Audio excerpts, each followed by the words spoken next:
சற்று நேரம் சிந்தனைக்காக எடுத்துக்கொண்ட வசனம் நீதிமொழிகள் 16வது அதிகாரம் 18வது வசனம். நீதிமொழிகள் 16:18. அழிவுக்கு முன்னானது அகந்தை,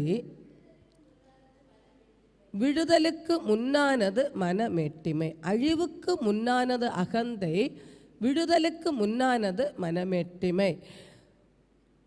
ஒரு அகந்தை வந்தால் நமக்கு என்ன வருமா? அழிவு வரும். அழிவுக்கு முன்னானது அகந்தை. ஒரு அகந்தை நமக்குள்ளாடி வந்தால், நான் என்ற அகந்தை, ஒரு அகம்பாவம் நமக்குள்ளே வந்தால் அது அழிவுக்கு ஆரம்பமாய் காணப்படுகிறது. நிச்சயமாய் ஒரு அழிவு வரும். ஏதாவது ஒரு விஷயத்தில் நான் என்ற ஒரு அகந்தை, அகம்பாவம், என்னால் ஆனது, என்னால் கூடும், நான் செய்வேன்னு உள்ள ஒரு அகந்தை வந்தால் நம்ம அது என்னத்துக்கு காரணமாக? அழிவுக்கு ஒரு காரணமாய் காணப்படுகிறது. விடுதலுக்கு முன்னானது, நம்ம விழுந்து போகிறதுக்கு முன்னானது என்னன்னா மனமேட்டிமை.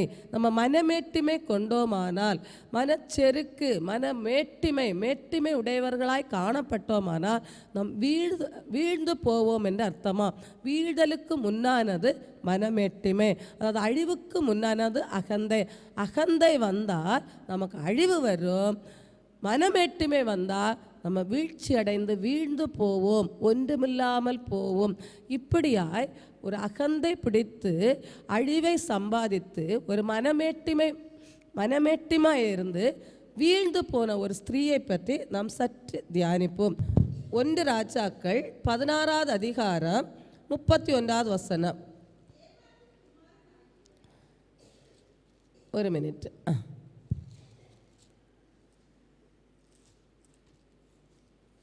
வாசியுங்கள்.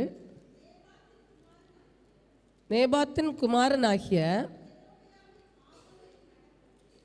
யெரொபெயாமின் பாவங்களில் நடந்து அவனுக்கு கொஞ்ச காரியம் என்று நினைத்தால் அவன் சீதோனியரின் ராஜாவாகிய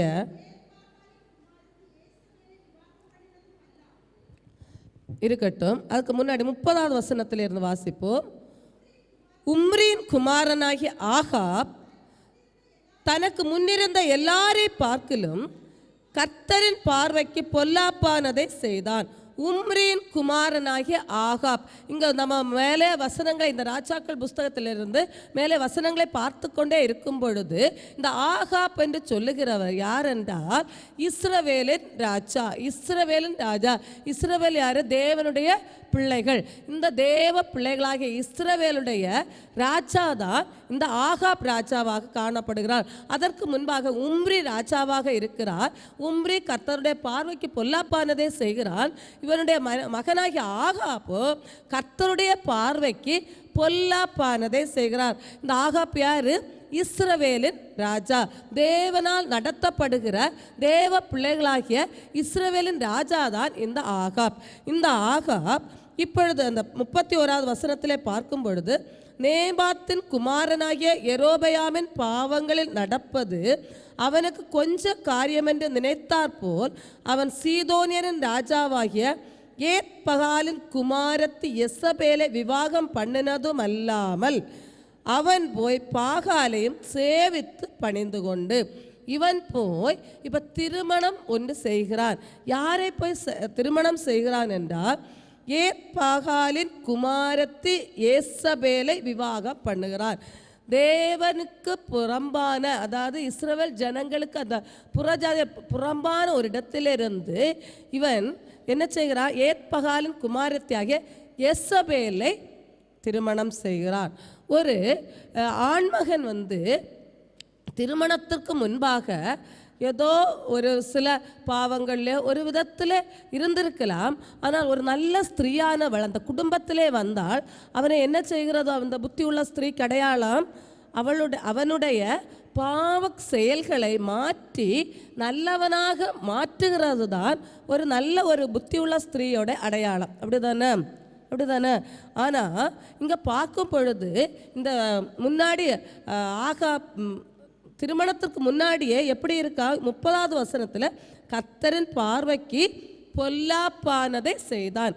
ஏற்கனவே இப்போ எப்படி இருக்கா, கர்த்தருடைய பார்வைக்கு என்ன செய்கிறான், பொல்லாப்பானதை செய்தான். இந்த பொல்லாப்பானதை செய்ததுனாலே வழி தவறி போய் யாரை போய் திருமணம் செய்கிறான், எசபேலை திருமணம் செய்கிறார். இப்போ இந்த எசபேல் நல்ல ஒரு ஸ்திரீயாக இருந்தால், நீ கர்த்தருடைய பார்வைக்கு நல்ல பிள்ளையாக இருக்கணும், நீ ராஜாவாக்கோ, அப்போ கர்த்தருக்கு பிரியமாக இருந்தால் தான் தேசத்தை நல்லா ஆள முடியும் என்று நல் ஆலோசனை கூற வேண்டிய இந்த எசபேல் அந்த இடத்தை விட்டு மீண்டும் இவனை பாவ செயலை செய்ய தூண்டுகிற ஒரு ஸ்திரீயாக இருந்தாள். ஒரு புத்தி இல்லாத ஒரு ஸ்திரீயாக காணப்படுகிறாள். இவள் என்ன செய்கிறாள் என்று பார்க்கும் பொழுது, இந்த எசபேலை திருமணம் செய்த பின்பு இந்த ஆகாப் செய்த தவறுகள் என்னவென்று பார்ப்போமானால், முதலாவதாக பார்க்கும் பொழுது அந்த 31வது வசனத்திலே கடைசி பகுதியை பார்க்கும் பொழுது, அவன் போய் பாகாலையும் சேவித்து அதை பணிந்து கொண்டான். பாகாலை சேவித்து பணிந்து கொள்ளுகிறவனாய் இந்த ஆகாப் மாறுகிறான்.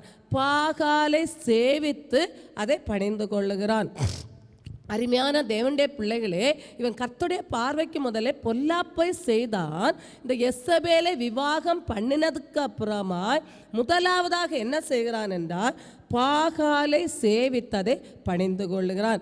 இஸ்ரவேலின் தேவனாகிய கர்த்தருக்கு அது பிரியமான காரியமா? பாகாலை சேவித்து பணிந்து கொள்ளுவது பிரியமான காரியமா? நிச்சயமா இல்லை. அவன் ஒரு விக்கிரக ஆராதனை போன்ற ஒரு ஆராதனை துவக்குகிறான். அல்லேலூயா, அல்லேலூயா. இந்த எசபேலை விவாகம் பண்ணினக்கு அப்புறமா இவன் செய்த முதலாவதாக தவறுகள், இந்த பாகாலை சேவித்து அதை பணிந்து கொள்ளுகிறான். விக்கிரக ஆராதனைக்கு உடன்படுகிறான். அருமையான தேவனுடைய பிள்ளைகளே, ஒரு பொறுப்பான ஒரு ஸ்திரீயானவள் தன்னுடைய கணவனை நல்வழிப்படுத்த வேண்டும். இது அதல்ல, அவனை ஒரு பாகால் வழிபாட்டிற்காய் திருப்பி விடுகிறார். விக்கிரக ஆராதனைக்கு நேராய் திருப்புகிறாள். சிலர் திருமணத்துக்கு பின்னாகும் பொழுது அவர்களையே சார்ந்திருக்கும்படியாய் அவங்கள ஃபோர்ஸ் பண்ணிகிட்டே இருப்பாங்க. அது ஒரு விதத்திலே கர்த்தருடைய பார்வைக்கு பொல்லாப்பானதாய் காணப்படும். கர்த்தருக்கு ஏற்கனவே தேவனுடைய வழியில் விலகி கொஞ்சம் இருந்திருப்பாங்க. அந்த இடத்திலே தேவனுடைய இணைக்க வேண்டிய இந்த ஸ்திரீகள் அவர்களை தேவனிடத்திலிருந்து பிரித்து தங்களையே சுற்றி வரும்படியாய் செய்வார்கள். தங்களையே சுற்றி வருகிறது என்று பார்க்கும் பொழுதுதான் ஒரு விக்கிரக ஆராதனை போல இவர்களே பணிந்து கொள்வது போன்ற ஒரு சூழலை உருவாக்குகிறது. அருமையான தேவனுடைய பிள்ளைகளே, இந்த எசபேல் முதலாவதாக இந்த ஆகாபை பாகால் வணக்கத்திற்குள்ளாய் இணைத்து கொள்ளுகிறாள். அது நிமித்தமாய் அடுத்து என்ன நடக்கிறது என்று பார்க்கும் பொழுது, வாசியங்கள் 32வது வசனம். சமாரியாவிலே கட்டின பாகாலின் கோவிலில் பாகாலுக்கு பலிபீடத்தை எடுப்பித்தான். முதல்ல பாகாலை வணங்கினான். இரண்டாவதாக பார்க்கும் பொழுது பாகாலின் கோவிலில், அதாவது பாகாலுக்காக கோவிலை கட்டுகிறான். வணங்கினது மட்டுமல்ல, பாகாலுக்காக கோவிலை கட்டுவித்து பலிபீடத்தை எடுப்பிக்கிறான். வணங்கக்கு போனவன் இப்போ என்ன செய்கிறான்? கோவிலையே கட்டுகிறான். நேற்றைக்கு பாஸ்டர் கேட்டாங்க, அந்த கோவில்னு உள்ள இடம் அப்படி தானே? இதில் ஒரு இடத்துல வந்திருக்குல்ல, எத்தனை இடம் சொன்னாங்க? 31. இதில் ஒரு இடம். அப்போ பாகாலுக்கு தான் இந்த கோவில். பாகாலின் கோவிலில் பாகாலுக்கு பலிபீடத்தை எடுப்பித்தான். அதாவது கோவிலை பாகாலுக்குரிய கோவிலை கட்டுகிறார், பலிபீடத்தை எடுப்பிக்கிறார். முதல்ல பாகாலை வணங்குறது மாதிரி ஒரு சின்ன பாவத்தை போல தொடங்கினது கோவில் கட்டுகிற அளவிற்காய் மாறுகிறது. அடுத்து என்னவன் செய்கிறான் என்றால், வாசியங்கள் 33வது வசனம். ஆகாப் ஒரு விக்கிரக தோப்பையும் வைத்து இஸ்ரவேலின் தேவனாகிய கர்த்தருக்கு கோபம் உண்டாக்கும்படிக்கு தனக்கு முன்னிருந்த இஸ்ரவேலின் ராஜாக்கள் எல்லாம் செய்ததை பார்க்கல அதிகமாய் செய்து வைத்தான். அதாவது இப்போ விக்கிரக தோப்பையே உருவாக்குகிறான். விக்கிரகத்துக்காக ஒரு தோப்பையே செய்கிறான். இதற்கு முன்னிருந்த இஸ்ரவேலின் ராஜாக்கள் எல்லாரை பார்க்கலும் அதிகமான பொல்லாப்பை செய்கிறான். அல்லேலுயா, அல்லேலுயா. இங்கே பார்க்கும் பொழுது ஆகாப் அதற்கு முன்னாடவே கர்த்தருக்கு பொல்லாப்பாய் செய்தான்.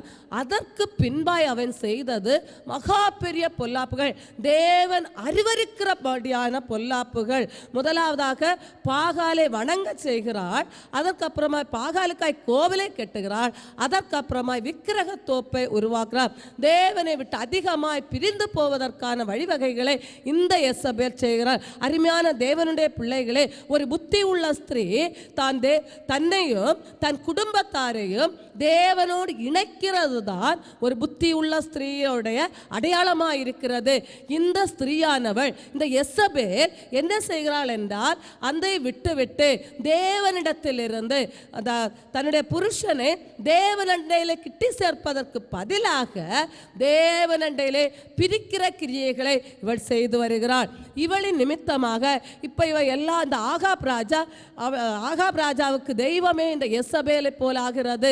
எசபேல் என்ன சொன்னாலும் கேட்கணும், எசபேல் சொல்லுகிறதெல்லாம் சரியா இருக்கும், எசபேல் பயங்கர ஞானவள், அவள் சொன்ன எல்லாம் சரியா இருக்கும், அவளிடத்திலிருந்து ஆலோசனை கேட்டு செய்ய வேண்டும் என்ற ஒரு நிலைக்கு இந்த ஆகாப் தள்ளப்படுகிறான். ஆகாபுக்கு எல்லாமே எசபேலாய் மாறுகிறது. இந்த எசபேலோ இவனுக்கு துராலோசனை கொடுக்கிற ஒரு ஸ்திரீயாய் காணப்படுகிறாள். தேவனிடத்திலிருந்து இஸ்ரவேலின் ராஜாவாகிய இருந்த ஆகாபை தேவனிடத்திலிருந்து இன்னும் அதிகமாய் பிரித்து பொல்லாப்பானதை, கர்த்தருக்கு மிக மிக அருவருப்பான செயல்களை செய்ய தூண்டுகிற ஒரு ஸ்திரீயாய் காணப்படுகிறாள், செய்ய வைக்கிற ஒரு ஸ்திரீயாய் காணப்படுகிறாள். அருமையான தேவ பிள்ளைகளே, நாம் இந்த தேவனை அறிந்த பிள்ளைகள், நாம் தேவனிடத்திலே கிட்டி சேருவது போல நம் குடும்பத்தாரையும் அதிகமாய் கிட்டி சேர்க்க பிரயாசப்பட வேண்டும்.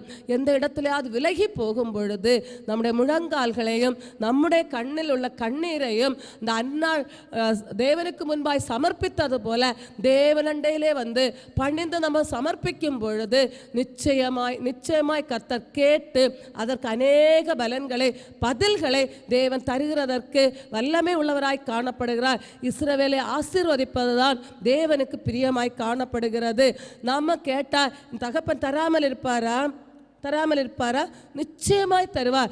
சில காரியங்கள் சில கால தாமதமாகும். அது சில வேளை அது சில காரியங்கள் தேவன் நிறைவேற்றும் பொருட்டாய் காலதாமதமாகலாம். ஆனால் நம் விசுவாசத்தோடு அந்நாள் தேவனண்டையிலே வந்து பணிந்து தன்னை ஊற்றி ஜெபித்த போது அவள் நிறைவாய் கடந்து சென்றது போல நம்முடைய ஏதாவது ஒரு நம்முடைய குடும்பத்திலே கர்த்தரை விட்டு விலகி இருக்கிற பிள்ளைகள் கர்த்தரண்டை வர வேண்டும் என்று நாம் விரும்பினோமானால் நாம் விரும்பதான் செய்ய வேண்டும். இந்த எசபேலை போல எந்த சூழலையும் அவர்களை பிரித்து விடக்கூடாது, கர்த்தரண்டை நெருக்க வேண்டும். அவர்கள் பிரிந்திருந்தால் நம்முடைய முழங்கால்களையும் நம்முடைய கண்ணீரையும் கர்த்தருடைய சமூகத்திலே ஊற்றினால் நிச்சயமாய் கர்த்தர் அந்த பிள்ளைகளை கர்த்தரோடு இணைப்பார் என்பதற்கு எந்த ஒரு விதத்திலும் சந்தேகமில்லை. நாம் எத்தனை முறை ஆண்டவர் சமூகத்திலே வந்து கண்ணீர் வடிக்கிறோமோ அதற்கான பலன்களை கர்த்தர் நிச்சயமாய் தருவார். நான் எத்தனையோ சாட்சிகளை சொல்லுவேன். எதெல்லாம் மனசு கஷ்டமாகி இந்த சபையிலே வந்து என்னுடைய முழங்கால்களை முடக்கி கர்த்தரை கண்ணீரோடு கேட்பேனோ அது சில நாட்களிலே கர்த்தர் அதை வாக்கிய பண்ணி இருக்கிறார். அது பல சிறு வயதில் இருந்தாலும் சரிதான், ஆண்டவருடைய சமூகத்திலே போய் கண்ணீர் வடித்து கேட்ட காரியங்கள் சிலது அந்த காலங்களில் நடந்திருக்க, பல வருடங்களுக்கு பின்பு நான் அதை பெற்று கொண்டிருக்கிறேன். அப்படி திரும்பி பார்க்கும் பொழுது ஏதோ ஒரு காலத்திலே வடித்த நாட்களை கர்த்தர் நினைவுபடுத்தி தந்து இந்த காரியத்தை நிறைவேற்ற சில காரியங்கள் பல வருடங்கள் கழிந்து நான் பெற்றுக்கொண்டிருக்கிறேன். அருமையான தேவனுடைய பிள்ளைகளே, நாம் மறந்து போனாலும், நாம் கர்த்தரிடத்தில் வைத்த விண்ணப்பங்களை நாம் மறந்து போகலாம், ஆனால் நம்முடைய தேவன் ஒருபோதும் அதை மறக்க மாட்டார். அவருடைய ஞாபக புஸ்தகத்தில் எழுதி வைத்துவிட்டு நமக்கு ஏற்ற காலத்திலே பதில் கொடுக்கிற தேவனாய் காணப்படுகிறார். அல்லேலூயா. அல்லேலூயா. அருமையான தேவ பிள்ளைகளே, இந்த எசபேல் தன்னுடைய புருஷனாரே தேவன் அண்டையிலிருந்து அதிகமாய் விலகச் செய்கிறார். அவன் இஸ்ரவேலருக்கெல்லாம் ராஜா, இந்த இஸ்ரவேல் ஜனங்களை வழி நடத்த வேண்டிய ராஜா. இந்த ராஜா சரியாக இருந்தால்தான் இந்த ஜனங்கள் சரியாக இருப்பார்கள். ராஜாவை இப்போ ஒரு விக்கிரக தோப்பை உருவாக்கி விக்கிரகங்களுக்காய் பலிபீடத்தை கட்டி கொண்டிருக்கும் பொழுது இந்த ஜனங்கள் எப்படி இருப்பார்கள்? ஜனங்கள் தேவனண்டையில நெருங்கி இருப்பார்களா? இந்த ராஜாவே இப்படி இருக்கிறாரு, ராஜா இப்படி செய்தா நம்மளும் செய்யலாம் என்று இந்த ஜனங்களும் பாவத்திற்கு நேராய் போகிற ஒரு சூழல் ஏற்படும். இந்த மொத்த ஜனங்களையும் பாவத்திற்காய் திருப்புகிற ஒரு சூழல் இந்த ஆகாப்பினால் இந்த எசபேல் உண்டு பண்ணி வைக்கிறாள். அருமையான தேவ பிள்ளைகளே, அவள் தன்னுடைய குடும்பத்தை மட்டுமல்ல தன் தேசத்தையும் இந்த இஸ்ரவேல் ஜனங்களையும் வழி நடத்துவதற்கு தவறுகிறார். இந்த ஆகாப் எசபேலின் வார்த்தைக்கு செவி கொடுத்தது நிமித்தம் மொத்த ஜனங்களையும் தேவனண்டையிலே சேர்ப்பதற்கு இவன் தவறி போகிறான். அருமையான தேவ பிள்ளைகளே, நம்முடைய ஒருவருடைய ஒரு ஸ்திரீயினுடைய இந்த பாவத்தின் நிமித்தம் அநேக தேவனை விட்டு விலகுவதற்கு காரணமாயிருக்கிறது. ஒரு புத்தியுள்ள ஸ்திரீயின் நிமித்தம் ஒரு வீடு கட்டப்படுகிறது. அதே நேரம் ஒரு புத்தி இல்லாத ஸ்திரீ நிமித்தம் தன் வீடு இடிக்கப்பட்டும் போகிறது. இங்கு பார்க்கும் பொழுது இஸ்ரவேல் தேசத்திற்கு ஒரு இழப்பாக காணப்படுகிறது இந்த எசபேல் என்கிற ஒரு ஸ்திரீ நிமித்தம். இந்த எசபேலின் ஆலோசனைகள், துர் ஆலோசனைகள் இந்த ஆகாபையே தள்ளி விடுகிறதாய் காணப்படுகிறது. நாம் எந்த ஒரு சூழலிலும் நம்முடன் இருப்பவர்களுக்கு, நம்முடைய குடும்பத்தாருக்கு ஆலோசனைகளை கொடுக்க வேண்டுமே தவிர எந்த விதத்திலும் துர் ஆலோசனைகள் கொடுக்கக்கூடாது. தேவனண்டையிலே கிட்டி சேர்வதற்கான வேத வசனங்களை எடுத்து கூறி புரிய வைத்து நாம் சேர்த்து கொள்வதே தவிர ஒரு காரியங்கள் நடக்கும்பொழுது நம்மளும் அதில் தூபம் போட்டு அது அப்படியாக்கும் இப்படியாக்கும், ஆமாம் அவங்க அப்படி சொல்லி இருக்கக்கூடாது, இப்படி சொல்லி இருக்கக்கூடாது, இப்படியெல்லாம் இருக்கக்கூடாது. நம்மளும் கொஞ்சம் தாளம் போடும் பொழுது அவர்கள் ஏற்கனவே கொஞ்சம் ஆடி ஆடி இருப்பாங்க, நம்மளும் கொஞ்சம் உசுப்பேற்றி விட்ட என்ன ஆகும்?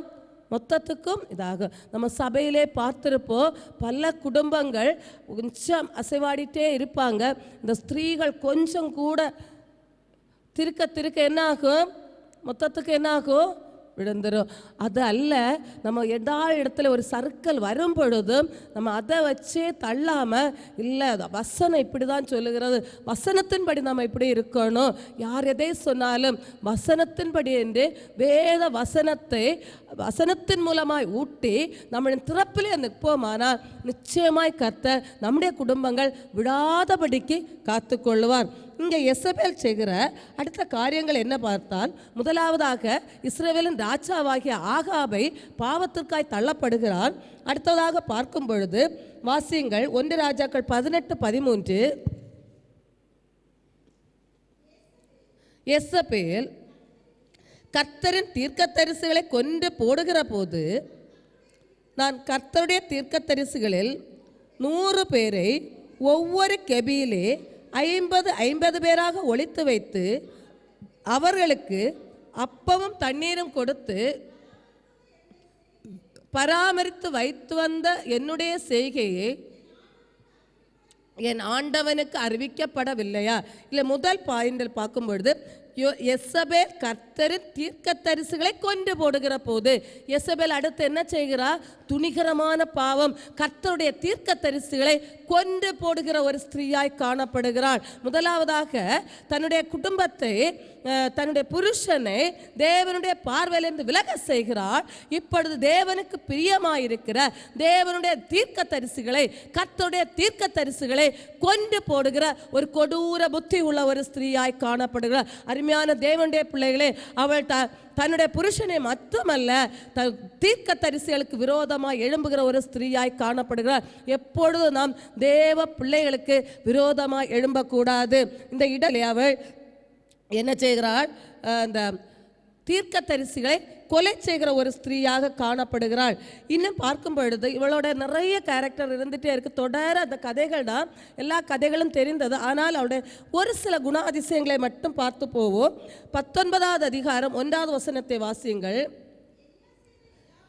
எலியா செய்த எல்லாவற்றையும் அவன் தீர்க்கதரிசிகள் எல்லாரையும் பட்டயத்தாலே கொண்டு போட்ட செய்தி அனைத்தையும் ஆகாப் எசபேலுக்கு அறிவித்தான். இது நாம் முதல்ல சொன்னது. ஆகாப் எல்லாவற்றையும் போய் எசபேலிட்ட சொல்லுகிறான். அதில் எந்த காரியத்தை மிகைப்படுத்தி சொல்லுகிறான்?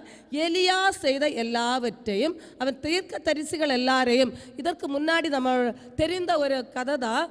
அந்த எலியா தீர்க்க தரிசியும் மற்ற பாகாலின் தீர்க்க தரிசிகளும் வந்து நிற்பாங்க, சவால் விடுவாங்க. இப்போ வானத்திலிருந்து அக்கினி இறங்கி வந்தது பட்சித்தால் என்னது எலியாவின் தேவன் பெரியவர் என்று அந்த அதுக்கு முன்னாடி உள்ள இதில் இருக்கும். அப்படி தானே? இப்போ இந்த இந்த எலியா என்ன செய்வார்? இந்த பாகால் தீர்க்க தரிசிகளை எல்லாம் அந்த இடத்துல என்ன செய்வாங்க? கொண்டு போடு.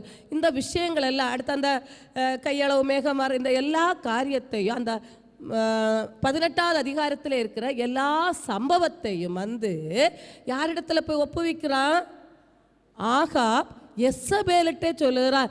இந்த இடத்துல இந்த ஆகாப் கர்த்தருடைய நாமத்தை மகிமைப்படுத்தி இருக்க வேண்டும். இஸ்ரவேலின் தேவனாகிய கர்த்தர் இவ்வளவு வல்லமையாய் எலியாவின் மூலமாய் செய்தார், ஆனாலோ பாகாலின் தீர்க்கதரிசிகள் செய்யாமல் போனார்கள் என்று அவர்களை மட்டும் அந்த இஸ்ரவேலின் தேவனை உயர்த்த வேண்டிய இந்த ஆகாப் இந்த எசபேலிடம் வந்து இந்த இவர்கள் எலியா அந்த நடந்ததை எல்லாம் கூறுகிறான். இப்போ ஏற்கனவே இந்த எசபேலுக்கு என்ன குழப்பம்? இந்த இஸ்ரவேல் தீர்க்க தரிசிகளை கண்டாலே பிடிக்காது, அப்படிதானே?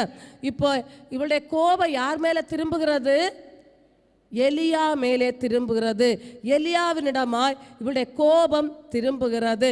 இந்த ஆகாப் அப்போவாது உணர்ந்திருக்க வேண்டும், இந்த எசபேல் காட்டின பாகாலின் தீர்க்க தரிசிகள் எல்லாம் வேஸ்ட், ஒன்றுமில்லை, இஸ்ரவேலின் தேவனே மெய்யான தேவன் என்று அவன் மனம் திரும்பி இருக்க வேண்டும். ஆனால் இவன் மனம் திரும்பாமல் வந்து இந்த மனைவியாகிய எசபேலிடம் பகிர்ந்து கொண்டு இஸ்ரவேலின் தேவனை அந்த இடத்திலே விட்டு போடுகிற ஒரு மகனாய் காணப்படுகிறான். இவளுடைய கோபம் வந்து எலியாவிடமாய் திரும்புகிறது. வாசிக்கும் பொழுது 2வது வசனத்தை வாசியுங்கள்.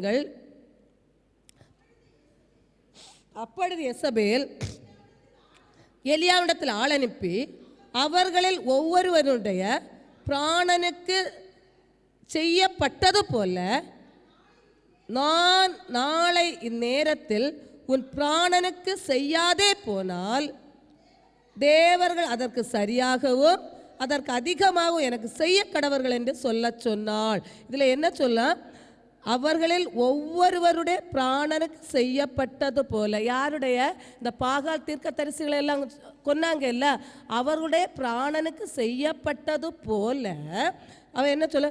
நான் நாளை இந்நேரத்தில், நான் அந்த அகம்பாவம் மனமேட்டுமே நான் என்ற அகம்பாவத்தோட சொல்ல, நான் நாளை இந்நேரத்திலே. அங்கே யுத்தங்களையெல்லாம் செய்கிறது யார்? பொதுவாக ராஜாவும் சேனாதிபதிகள். ஒரு நாள் யாரையாவது ஏதாவது செய்யணும்னா ராஜா இருக்கும்போது ராஜா தானே செய்வார். ஆனால் யார் செய்கிறதா இங்கே ஆணையிடுகிறது? நான். எசபேல் யார்? ஒரு ஸ்திரீயானவள். இவளுக்கு ஏதாவது அங்கே பவர் இருக்கா? ஆனால் அவள் சொல்ல, நான் செய்வேன். இப்போ நான் சொன்ன ஆகாப் கேட்பான், என் கணவன் கேட்பான், ஆர்டர் கொடுப்பான், செய்திருவான். அந்த நான் என்ற அகம்பாவம், நான் நாளை இந்நேரத்திலே இதற்கீடாக நான் செய்வேன் என்று ஒரு மனமேட்டிமை, அந்த அகந்தை வருகிறது இவளிடத்தில்.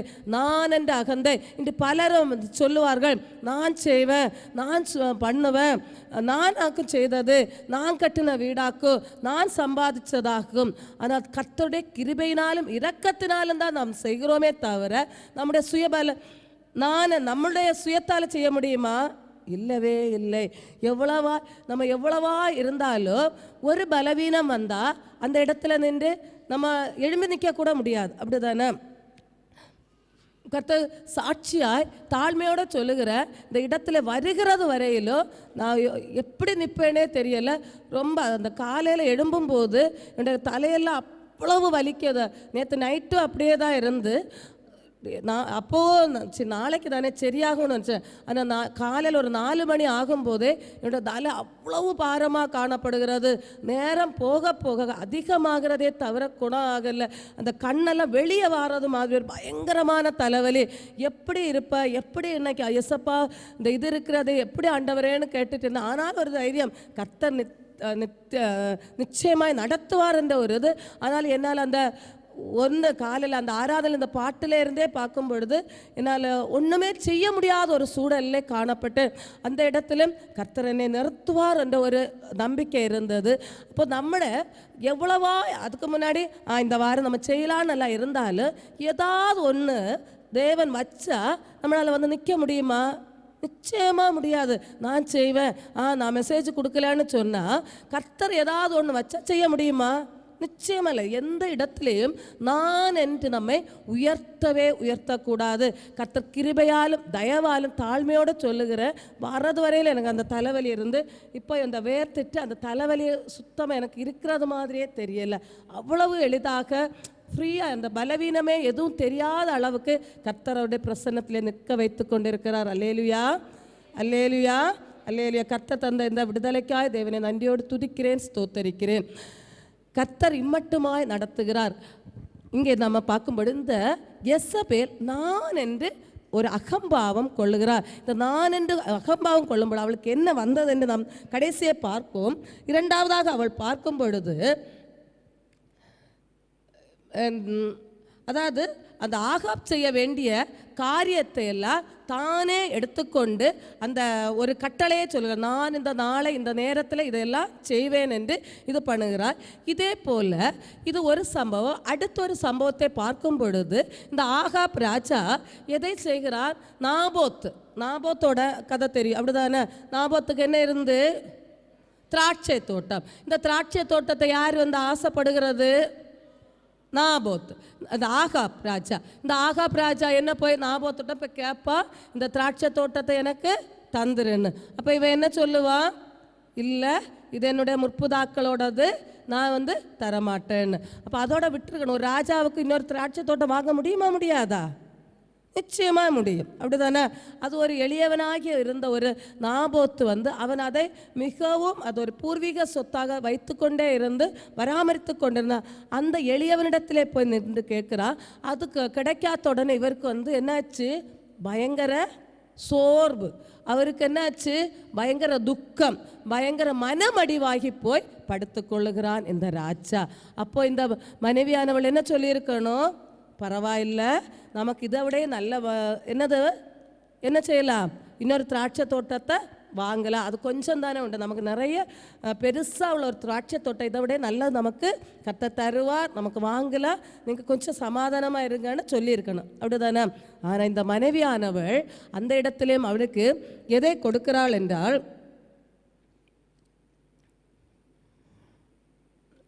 வாசிங்கள் 21வது அதிகாரம் 7வது வசனம்.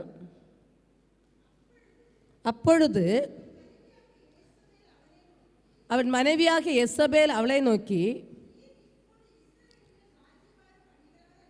நீ இப்பொழுது இஸ்ரவேலின் மேல் ராஜ்யபாரம் பண்ணுகிறவர் அல்லவா? நீர் எழுந்து போஜனம் பண்ணி மனமகிழ்ச்சியாயிரும். திராட்சை தோட்டத்தை நான் உமக்கு கொடுப்பேன் என்று சொன்னாள். நான் இங்கே என்ன சொல்ல? நான் உமக்கு கொடுப்பேன். யாருடைய திராட்சை தோட்டத்தை? இந்த நாபோத் தரமாட்டேன்னு சொன்னா, இப்போ நாபோத்தோட திராட்சை தோட்டத்தை யார் கொடுப்பாளா?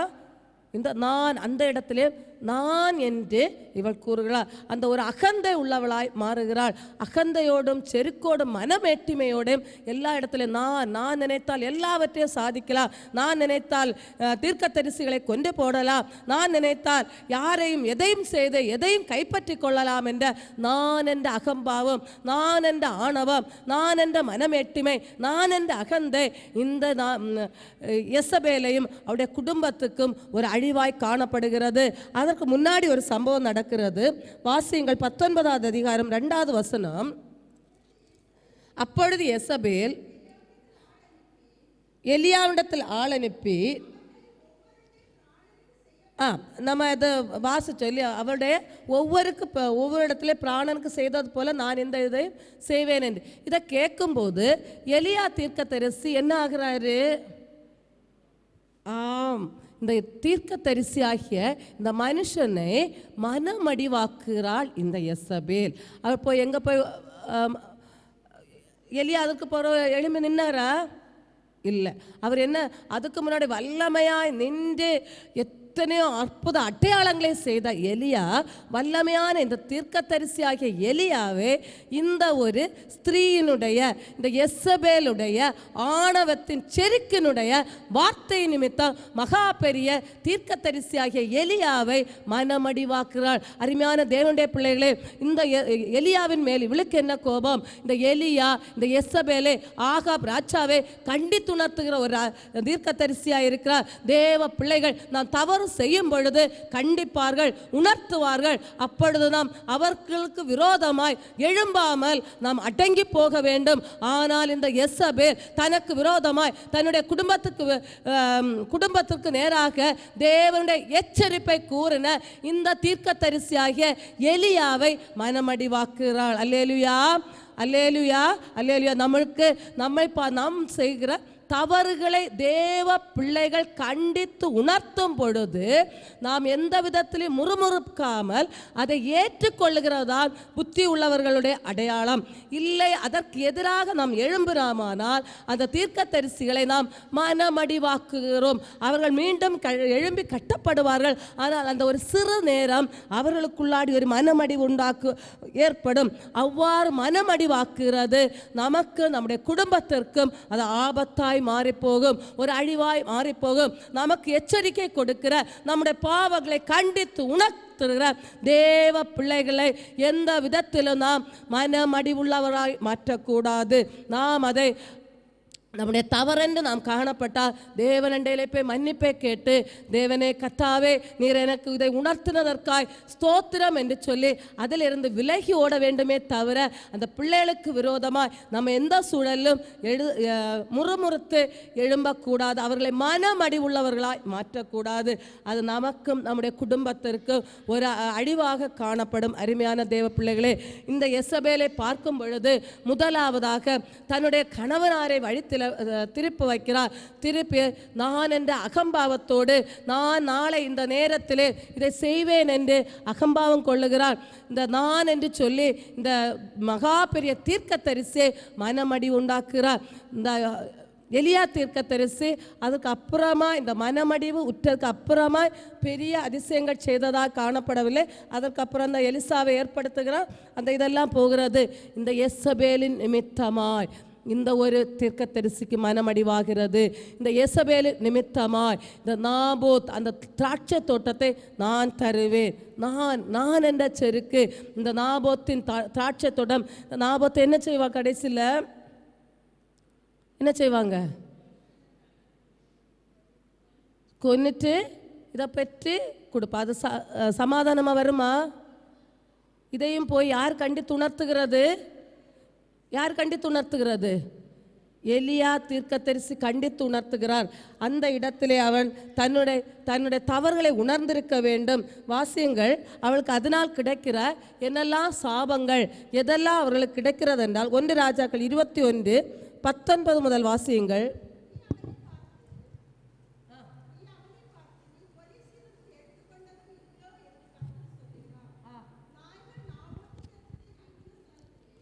நாய்கள் நாபோத்தின் இரத்தத்தை நக்கின ஸ்தலத்திலே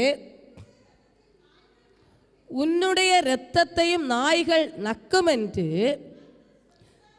கர்த்தர் சொல்லுகிறார் என்று சொல் என்றார். அப்பொழுது ஆகாப் எலியாவை நோக்கி, என் பகைஞனே, என்னை கண்டுபிடித்தாயோ என்றான். அதற்கு அவன், கண்டுபிடித்தேன். கர்த்தரின் பார்வைக்கு பொல்லாப்பானதை செய்ய நீ உன்னை விட்டு போட்டாய். நான் உன்மேல் பொல்லாப்பு வரப்பண்ணி உன் சந்ததி அழித்து போட்டு ஆகாப்புக்கு சுவரில் நீர் விடும் ஒரு நாயாகிலும் இராதபடிக்கு இஸ்ரவேலின் அடைப்பட்டவனே விடுபட்டவனை சங்கரித்து நீ எனக்கு கோபம் உண்டாக்கி இஸ்ரவேலை பாவம் செய்ய பண்ணினது நிமித்தம் உன்னுடைய குடும்பத்தையும் நேபாத்தின் குமாரனாகிய எரோபயாமின் குடும்பத்துக்கும் அஹியாவின் குமாரனாகிய பாஷாவின் குடும்பத்துக்கும் சமானமாக்குவேன் என்றார் என்று சொன்னான். அடுத்து 23 வாசியங்கள். ஏசபேலை குறித்து கர்த்தர், நாய்கள் ஏசபேலை இஸ்ரேலின் மதில் அருகே தின்னும் ஆகாபின் சந்ததியில் பட்டணத்திலே சாகிறவனை நாய்களும் வெளியிலே சாகிறவனை ஆகாயத்து பறவைகளும் தின்னும் என்றார். எவ்வளவாய் ஒரு வேதனையான ஒரு வார்த்தைகள் இல்லையா? எந்த ஒரு குடும்பத்தை யாருமே ஒரு பெரிய ராஜாவும் ராஜாவின் மனைவியாகிய ராணியும் அந்த ராஜாவின் பிள்ளைகளும் எப்படி இருந்துக்கணும்? தலைமுறை தலைமுறையாய் மிக செழித்திருக்க வேண்டிய அந்த ஒரு குடும்பம் எப்படி போகுமா? எல்லாம் அழிந்து போகிறதா? கர்த்தர் சொன்னால் நடக்குமா நடக்காதா? நிச்சயமா நடக்கும். நாபோத்திற்கு செய்த அந்த எளியவனாகிய அந்த ஏழைக்கு செய்ததை கர்த்தர் சகிக்கவில்லை. வந்து எச்சரிக்கிறார். எச்சரிக்கும் பொழுது ஆகாப் எலியாவை பார்த்து என்னன்னு சொல்லுகிறான்? என் பகைஞனே, என் பகைஞனே. தேவ பிள்ளைகள் இப்ப ஆகாபுக்கு எப்படியா இருக்காங்க? பகையாய் காணப்படுகிறார்கள். தேவன் கண்டித்து உணர்த்தும் பொழுது தேவ பிள்ளைகள் நிமித்தம் பகை காணப்படுகிறது. பகைஞனாய் பார்க்கிறார். தேவன் இந்த தேவ பிள்ளைகளோடு உணர்த்தி நம்மை ரட்சிக்கிறார் என்பதை விட்டுவிட்டு இவன் இந்த எலியா தீர்க்கதரிசியை ஆகாப் பகைஞனாய் பார்க்கிறார். ஏனென்றால் எல்லாம் இவனுக்கு இந்த கர்த்தருக்கு விரோதமாய் பொல்லாப்பை செய்து பாகாலுக்காகவும் பாகால் கோவில்களை கட்டி விக்கிரக தோப்புகளை செய்து அவனுடைய மண்டை எல்லாம் மாறி அந்த விக்கிரகத்துக்கு நேராய் போய்கொண்டிருக்கிறது. கர்த்தருடைய பார்வைக்கு பொல்லாப்பை செய்கிறான். தேவ பிள்ளைகள் இவருக்கு பகையாய் காணப்படுகிறது. இப்பொழுது கர்த்தருடைய வார்த்தை புறப்பட்டு வரும்பொழுது ஆகாப் மனம் வந்து கேட்கிறார். ஆனால் அந்த நேரத்திலே கர்த்தர் வார்த்தையை கொடுக்கிறார். ஆனாலும் சொன்னபடியே ஆகாபின் இரத்தத்தை நாய்கள் நக்குச்சா நக்க இல்லையா? இவன் அடுத்த அதிகாரங்களை படிக்கும்போது தெரியும். இவன் வேஷம் மாறி அந்த யுத்தத்திற்கு போகும் பொழுது அந்த வில்லினுடைய இந்த இது வந்து பட்டு கழுக போகும்போது என்ன இந்த ரதத்திலே படிந்திருந்த இரத்தத்தை எல்லாம் வந்து யார் நக்குது? நாய்கள் நக்கி போடும். இந்த எசபேல் எப்படி இறந்து போகுவா? எசபேலுக்காக கிடைத்த வார்த்தை என்னது? நாய்கள் எசபேலை இஸ்ரவேலின் மதில் அருகே தின்னும். ஒரு ராஜகுமாரத்தை, அதாவது ராணி மகாராணிக்கு கிடைக்கிற ஒரு வார்த்தை, எசபேலே இஸ்ரவேலின் நாய்கள் அவர்களை தின்னும் என்று சொல்லுகிறது. அதனுடைய சந்ததிகளுக்கு என்ன நிலைமை வரும் என்று பார்த்தா, ஆகாபின் சந்ததியில் பட்டணத்திலே சாகிறவனை நாய்களும் வெளியிலே சாகிறவனை ஆகாயத்து பறவைகளும் தின்னும்.